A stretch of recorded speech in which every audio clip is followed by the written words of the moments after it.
Me llamo Carla Estornil de la Viña y soy de la Falla Trinitat Alboraya. Bienvenida, enhorabuena por haber llegado hasta aquí. ¿Qué siente una niña que ha sido fallera mayor de su falla, que ha pasado por la frontera y de repente es, como a poco, corte o posiblemente fallera mayor infantil de Valencia? ¿Cómo te sientes? Pues con mucha ilusión, la verdad que todavía no me lo creo del todo, pero súper contenta.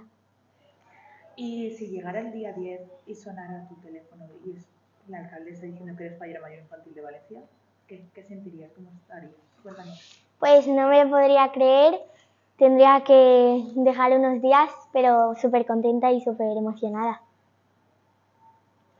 Me imagino que serás una fallera muy de casado. Y a mí me Sí. gustaría que nos contaras, a nosotros y a todos los niños que posiblemente vean la entrevista, pues qué bien nos lo pasáis en la comisión, qué actividades hacéis.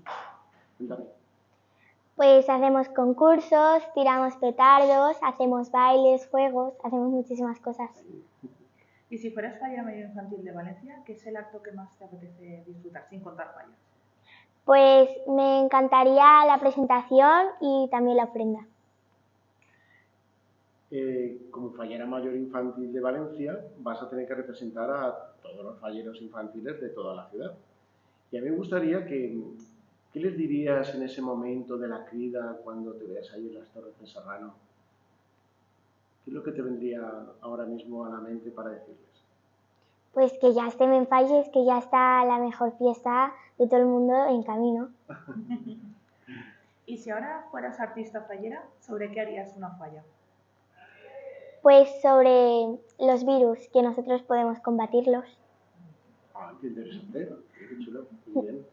Te deseamos la mayor de las suertes. Muchísimas Que gracias. tengas un año precioso y maravilloso y que lo pases fenomenal con tus compañeras y con todos nosotros. Y lo último que te vamos a pedir es que nos mandes un mensaje a toda la gente que va a estar viendo esta entrevista.